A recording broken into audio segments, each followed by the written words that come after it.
Goa is one of India's smallest states, a prominent tourist destination in South Asia and a place that has been among the meeting points of cultures across the centuries of history. The sun rays from the ghats and drowns into the sea. The day in Goa breaks with mesmerizing laterite walls covered all over by moss. Although masses visit this place for its natural beauty, but they are equally attracted by the legacy of Goa, which is still intact. This place has foreseen old Goan and Portuguese styles of building widely. Unlike other settlements in India, the people here are concerned about their environment and yes, more about their identity. Though we have human settlements here, this place is still considered one of the top 12 biodiverse spots on earth. For the people of Goa, the words like green living and sustainable living might be new and fancy, but they have lived it for the generations. This film does not speak of the society, the culture. We are searching for an answer whether the buildings shaped by us shape us thereafter. The structures and environments currently around us are reflections of our future. Traditional buildings in Goa shape us with their warmth and essence of the past. In this ever-enriching place of tradition, we will go through journey of an architect and will try to find out the way he is guiding our building environment.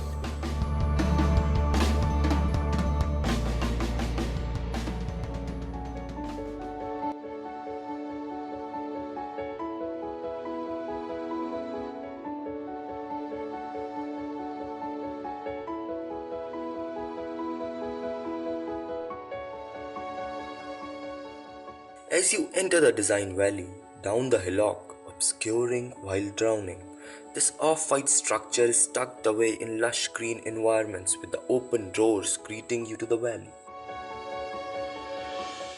And you could very well figure out after having a look at this minimalistic glass studio that something astounding must be happening inside. This building is more to look out than to be looked at. Best reflection to the nature and direction of an architect's practice is given by his studio. The earlier office that was there, absolutely organic and absolutely meaning laterite stonework, grill. And now when you see his new office, it is almost the opposite vocabulary. Each level of studio looks out over the succeeding one, and you can catch a lot of innovative stuff here. This place seems to be jam-packed with creative minds.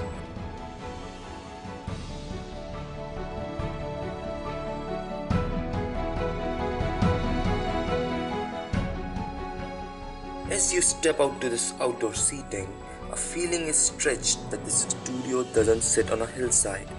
It floats over it, allowing 2 more levels of the offices and service areas. A closer examination to this building exposes a serious exploration of a dormant and complementary aspect of Dean's approach to architecture.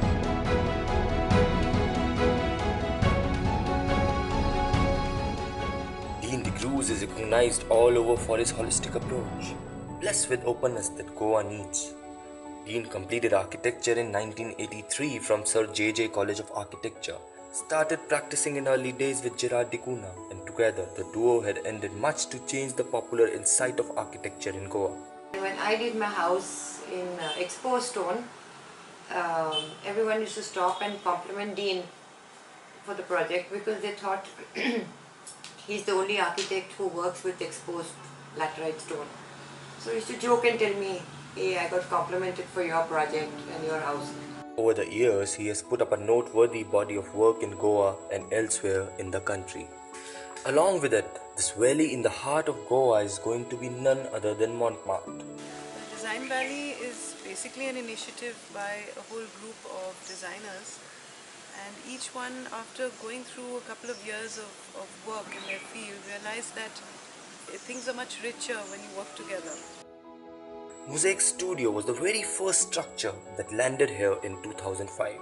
The fact that there's an incorporation, especially with his new setup, his mosaic setup, it's good to go across the disciplines and involve other disciplines. Dean has already started further expansion with the new design center building coming up. Actually, design center is really an engine for this whole thing of interaction. So it's interesting because it was designed, it's placed in between, it acts as a bridge between different design fields. There are few spaces which are fixed, but the rest we couldn't quite figure out, except that yes, we wanted open space for exhibitions or people to get together. So a lot of it had been left open and evolved slowly as and when we got ideas. The future in the valley is surely looking forward for some amazing innovations. Other designers are also stepping in.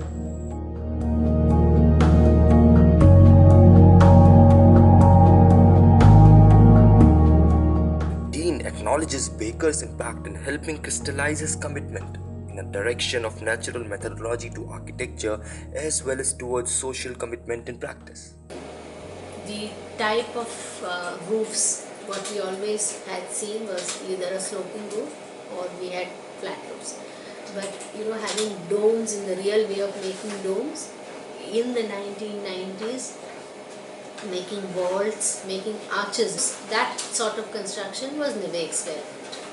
That was of course the Laurie Baker influence that happened. Initially, he did advise me a lot about stone joinery. When we were using exposed stone initially, it was the waste from the quarry. It was used as it is, just the edges were cut into shape to fit into each other. So the overall cost of that was pretty low. His practice along with Tikuna was marked by a very hands-on, site-influence approach to design. Since 1993, Dean has practiced autonomously. Along with maintaining the architectural legacy of Goa, Dean has also reformed the approach towards architecture according to today's need. The contemporary Indian approach is clearly evident in his initial works. I worked on Nilaya not on the design point, but yes, from right from the start. It was a project which had no drawings. It was just physically on site. We had a basic sketch worked out by the time we were handling it. But it was completely spontaneous. Levels, the curves, it was almost like you come on site, your hand was your drawing. Okay, to experience a freedom with the restriction of structure, I realized that that building has gone beyond, because that building is an absolute organic expression where your eye doesn't go on the structure at all.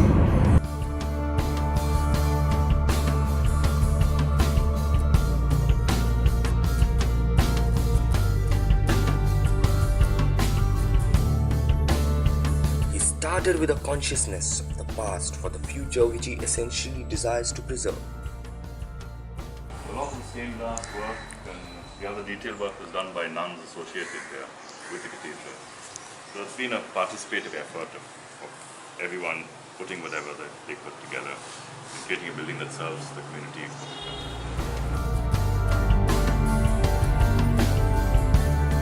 Dean's thoughts revolved nearby a cosmic theme which was carried forward through several design aspects like colors, the artifact used, shape of space and fusion of Indian and Western styles. Sometimes he considers his projects as experimental. These experiments have turned out much innovative in due course of time.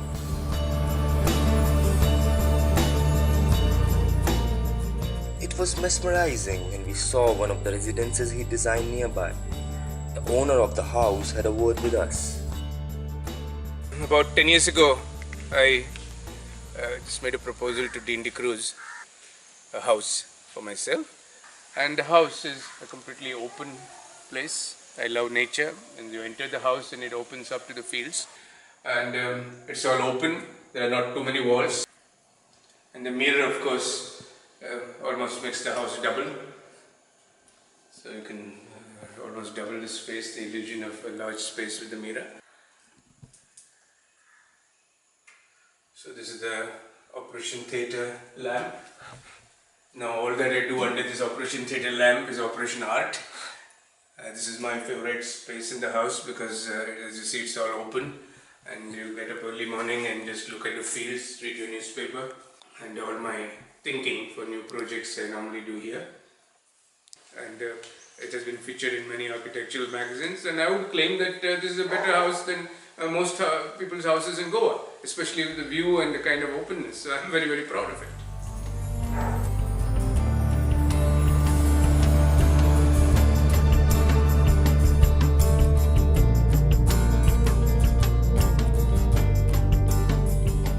Then there is another very interesting thing about him. He's got a very mechanical mind, inventing things. I've seen those cars, all those bubble cars, the cars which open out, the cars which come and just like a pod connect to the building in the car, the pods, all those things. Even about mobile homes. Dean, for one, was someone who always was interested in innovation and new products. He would keep sketching things. So that specific product design to architecture is something that when it comes together helps the architecture. And because of his personal interest in that, even to the extent of his gates, his window grills, his doors, everything are very interesting. That's it. I think his passion is product design. And that's it, detailing. That's his passion is detailing. But I do know for many years, this has been there even when I was associating with Dean. This whole thing of working with architecture which is flexible, architecture which is mobile, architecture which has less footprint, architecture which is less disturbing to the environment. We've always been talking about that, and we've always been, associating with other people, product designers and other designers, because that's what his passion is, I think, really. Since I would say one of our initial collaboration, it was the first Ayurveda spa which was designed to be a chain of spas, and it was run by the Taj. It initially was called Spa Tamra. Now it's changed to Spa Jiva. But what was unique is that it had a hostess-driven way of functioning. And to do this, they needed people to study the background of Ayurveda, study a theme of temples and spirituality, and also study people, how they react in different environments. Now, Dean is the person who really understood what to do with the spaces. For instance, the space was an old sports complex. So Dean turned it around like that.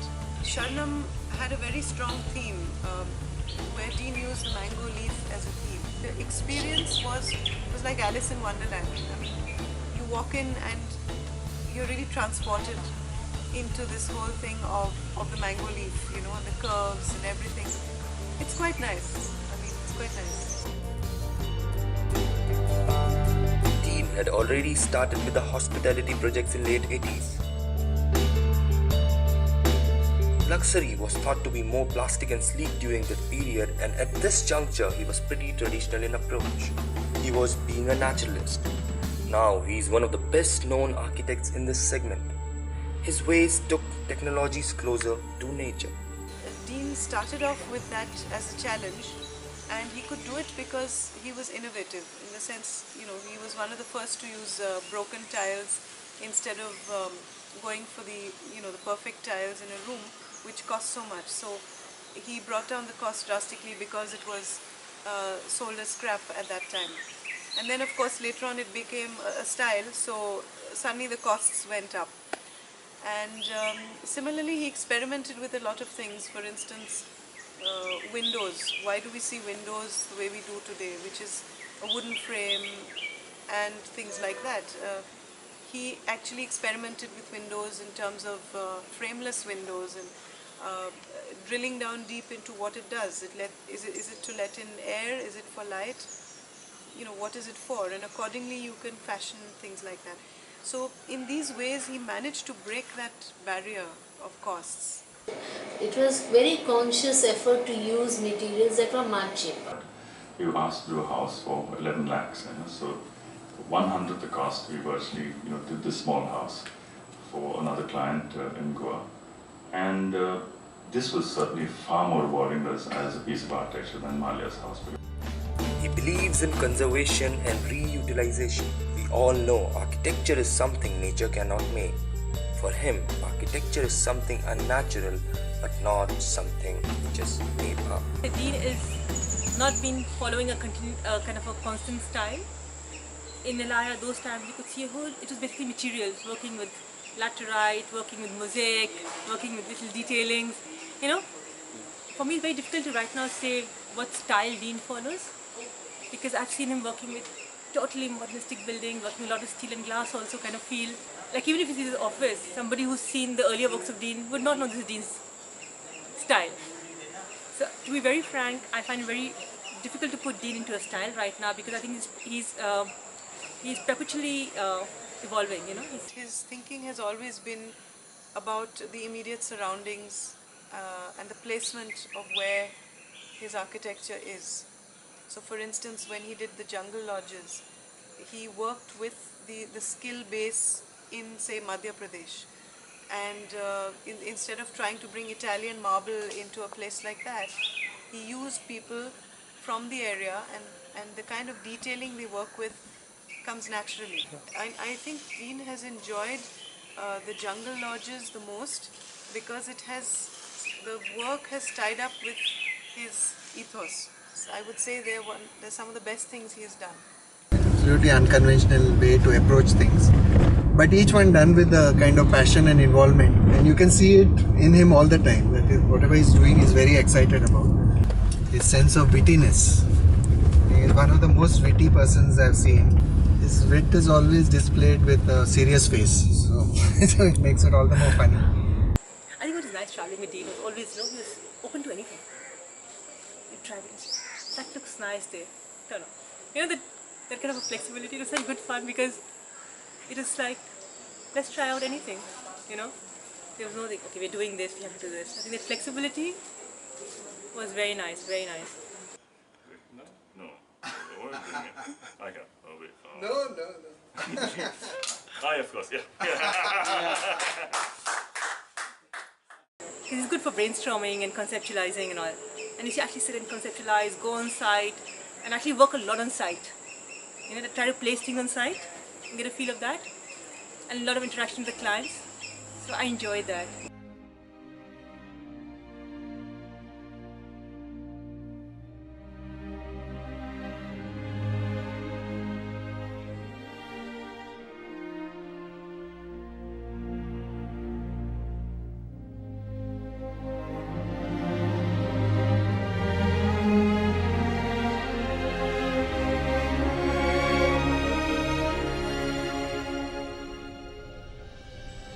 In previous 2 decades, a number of parts of the state have already been rendered in a direction of globalism in design approach. Grey infrastructure has started to take over green infrastructure. Enforced efforts are being made by designers here. Therefore, Goan architecture is getting lost in a jungle of faceless monuments.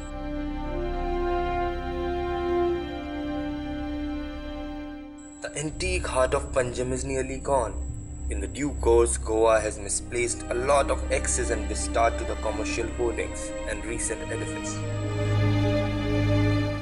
A lot of issues about Goa affect him. That probably has percolated to many of us also. Yeah, in terms of Goan architecture, I did say that I see it being faceless at some point, but when a lot of people like Dean are around, that time is going to take some time to come. Even though it's an eventuality, it will be far away from what the rest of India might be. So there is, in that sense, hope for where we are going in terms of architecture in Goa. It is the whole approach, what one calls now green. He was always green in that sense. Like even if you see the kind of cars he has got, electric cars. There is one thing that I've always admired about Dean, is that he's an architect who tries to save the trees and keep as much of the natural contours as possible. So for instance, he's, the way he's designed my place, I've actually managed to keep all the major trees intact, and he's designed around it. that's when we got involved. I'm talking about 90s, but 96, 97. That's the first time this whole thing of search for Pancham, identity of Pancham. I think we started realizing that Pancham is going to have issues in the future with built up areas, traffic, infrastructure. So that's the first time, Dean was very involved. So I got involved with the office and on working with the NGOs, working with the government on these projects. That's how we actually started working, and I've been involved since then. And of course, when the regional plan issue came up, and Dean's office was the base, where we were actually doing the drawings. The politicians got involved, and apparently they started selling parts of Goa to the highest bidder. And before we knew it, we had reports that, the plan was sent to Dubai and people were asked to choose any plot, and for conversion fee of 200 rupees a square meter or something, it would be changed, the colouring would be changed. Then we realized what a big scam it was. And of course the next step was to notify or tell as many people as possible about what this scam meant. It was very difficult at first because many people don't understand maps. They don't understand what this little red colouring has to do with, with their lives. When you have high rises and sewage problems like Bombay or Pune. So we went around and we used our skills of, being able to Photoshop buildings on hills and places that are pristine in our collective memory. We worked like nights to get plans, maps, all the drawings ready, and this was the base for all the drawing work and all the stuff. And Dean's always been very, very conscious of social issues, ever since I got to know him. It's always been, whether it's been working with NGOs on traffic planning, master planning, Anything in Goa can work, because if you have one good driver for that, then the chances are very high. And Dean is a personality. I think that's what caught the people's fancy, and subsequently people got interested in wanting to know what's happening in their village, wanting to know how to read plans. And I think that started the whole, movement at all Goa level, where lay people actually got involved in the plans. And at some point it also, the identity of the Goan came into question with all this, and it became a big movement. And of course then Goa Bachao Abhiyan was born. But really it owed itself to the discovery in this little office. This is something which I've always felt through all these years of interaction with Dean, is Dean has a lot to give to young designers, young architects, because he makes you think way beyond, and he takes your ideas to a different perspective altogether. And I think that's what I really miss, that kind of interaction, brainstorming, because it makes you go beyond what you're thinking. And I think that's where I really wish more students, more young architects, more designers would actually interact with Dean, because that is something which I have found with no other architect, really. No other person, in terms of just thinking, brainstorming, taking ideas further, and just including everything inside and thinking way beyond what is the obvious, which I think is something which is Dean. Like Dean, architecture is not supposed to be seen like a specific style, but it should be treated like an integrated approach to design. It is about the soft scraped landscapes of Goa, the latent lilt of these towns, which these buildings never dismay. Ecological and social directions are the areas one should venture into. More holistic and playful approach is required for keeping the identity of a place integral. It is true that we shape our buildings and thereafter they shape us. It is required to treat the building as an inhabited sculpture. Sustainability along with respect for the environment should be adopted. Every innovation around us is outcome of man's experiment with nature. Architecture is continual search for a harmonious relationship between humanity and this natural, social and cultural environment. Good for our planet, good for humanity.